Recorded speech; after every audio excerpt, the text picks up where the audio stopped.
Thank you for waiting. The doctor will see you now. Welcome to the Intentional Success Podcast, where we unpack the top strategies, explore business trends, and drill down into best practices to help your live events production business grow and scale on purpose. I'm your host, Tom Stimson. Hey, welcome back. I do sometimes feel like I'm the doctor, and you're sitting in the waiting room, and I'm coming in to diagnose, listen to your problems, listen to your feelings and everything. And that's, and that goes with the job, right? I don't begrudge that one bit. Matter of fact, it's part of what makes my days, being able to sit down and visit with you and hear what's going on and seeing if there's some way I can help. But I got to tell you, your pains reveal a lot to me about your business. And what they mostly tell me about your business is whether or not you are using your overhead expenses correctly. And man, that sounds boring. That sounds like diet and exercise right there. That's just like, oh, thanks, doctor. I already knew that. Well, yeah, you do already know this, but sometimes we have to be reminded of this. And let me tell what I see. And this is what I'm seeing a lot of lately, which is why it's on top of mind. Lots of concerns about revenue. Revenue behavior has finally settled into what I would call a fairly normal cycle. This is, in 2024, it's just got to be the most darn normal year I think I've seen in decades. And it's thrown a lot of people off. We're back to normal buying cycles. It's word of mouth is not working. If you were so busy you couldn't find new business, guess what? New business isn't finding you either. So we're seeing lots of what I will call dry spells. Doc, man, I'm having a dry spell. Well, have you tried marketing? Have you tried reaching out to your customers? We've just been so busy. All right, which is it? Are you having a dry spell or you been real busy? If we pull back the lens a little bit, and what's going on is a little bit of both, right? There's a trend that's going on here. Sometimes we don't see the trend until we run backwards. So if we run backwards to say maybe August of 2023 and start watching your revenue trends, what's going on here? How many inquiries are you getting? How many jobs are you quoting? How many deals are you closing? What are their values? What's the margins that you're hoping to yield from these, and see what those trends are doing. And I think what you're going to find is you're seeing fewer opportunities. So if you're having a dry spell, we've known this for a long time. You just may not have noticed it until recently when it really started to manifest, and you find yourself coming off a busy February into a slow March and kind of wondering where April is. Well, guess what? April sold last November. And if you weren't busy selling April last November or early January this year, you're probably not going to fill up your April because you were so busy working on your February or working on your January. And this happens to all of us. But that is just an indication that your overhead, the people and resources that you need to run your business, to keep your sales pipeline full, keep your planning in check, make sure that you can execute every job to the fullest, that you hire the right people, that you get the gear there on time, everybody gets paid, your internet stays up, your toilets work, all that stuff that has to happen to keep your business going might be doing some of the wrong things. You might be using some of your valuable overhead expenses to do things like, do shows instead of using them to get shows done. So if I start unpacking this with you and say, hey, tell me more about what you've been doing to make sure that we keep sales up. Well, we keep in touch with our customers. Well, what's that mean? Well, if they've got we did a show with them in April, every March 1st, we check with them to make sure they're still doing that show. Wait a minute. Did you hear what you just said? We should have, already had several conversations with them about that show. Well, they weren't ready to talk. Really? You mean they weren't ready to talk to you? So we have to take control of these situations. We can't just be the victim. We can't just be, waiting for the phone to ring. We can't be passive about this. We can't be too busy to work on future business. That's what your overhead is there for. That's what your sales team is there for. That's what your marketing expense is for. You've got to keep this thing going all the time. And if you, as the owner, are too busy looking at other things, that's fine. You better have somebody whose job it is to look at that. So if your people are not looking at the right things, then I'm going to say, let's look at our processes, because our processes are not allowing them the time or giving them the priority to look at this future business and keep this revenue trend strong. What are they focused on? What are they buried in? What buckets are they having to carry that they shouldn't be? This is an overhead problem. If your processes don't work, that is also an overhead problem, because your overhead should be fixing your processes. The people that are the core part of your team should be making all of this work, not busy doing all of the work.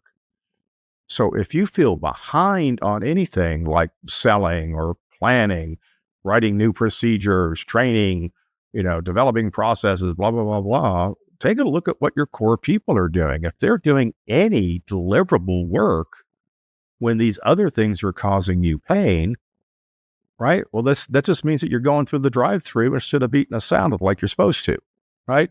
This is the diet and exercise. This is just business 101. So dry spells in revenue are a symptom, but by the time you think you're having a dry spell, you're probably already in a trend. So I encourage you to overreact to well, Tom, it's just a dry spell. We have a lot of work in May and June. Really? What's August and September look like? What's July? Dry spells are recurring. If you get a seasonal cold, you're always going to get a seasonal cold, right? You need to kind of prepare for it, right? Keep up the vitamin C, do all those things. I'm sorry, I'm doing doctor speak here. We have to expect these things to happen and do what we can to prevent it.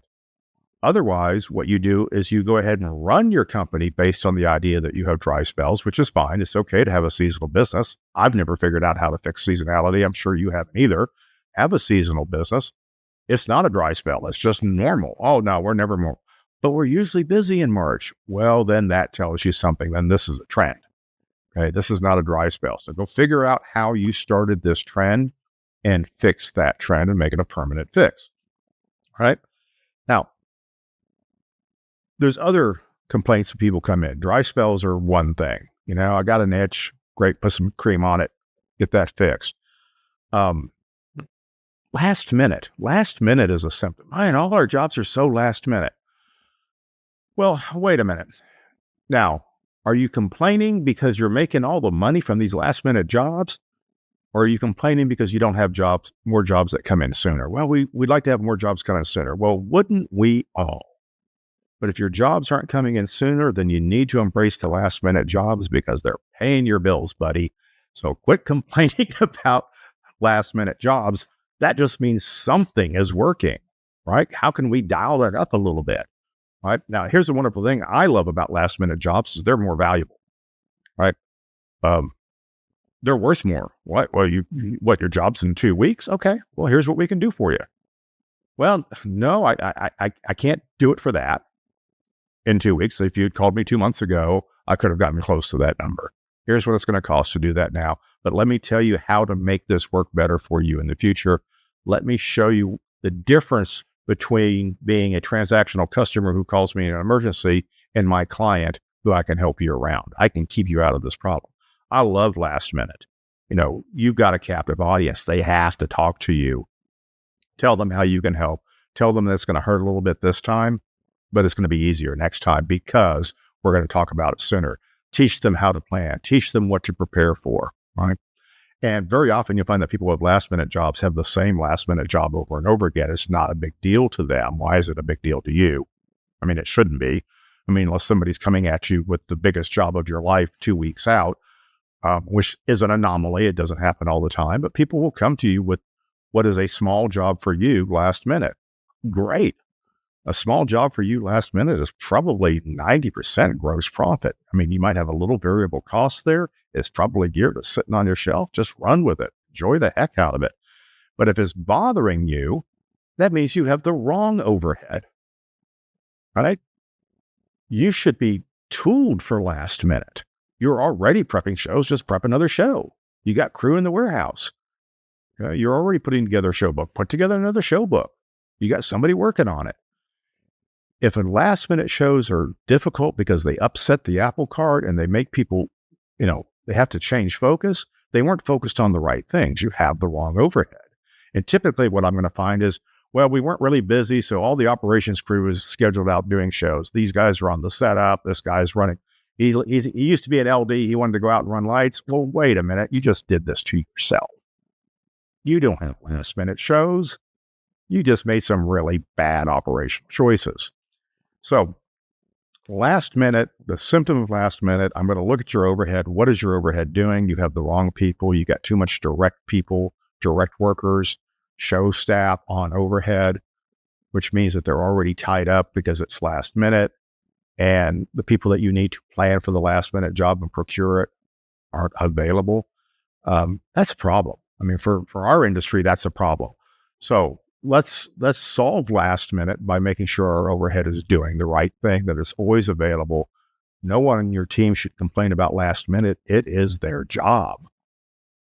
They can't complain about emergencies, right? A job could have an emergency, client have a surprise guest speaker, something happens. We got a bigger word. We got to do a party out by the pool, right? This is good for us. This is how we make money. We can't get upset about that. Why would we get upset about a new last minute job? It's the same thing. Just get it done.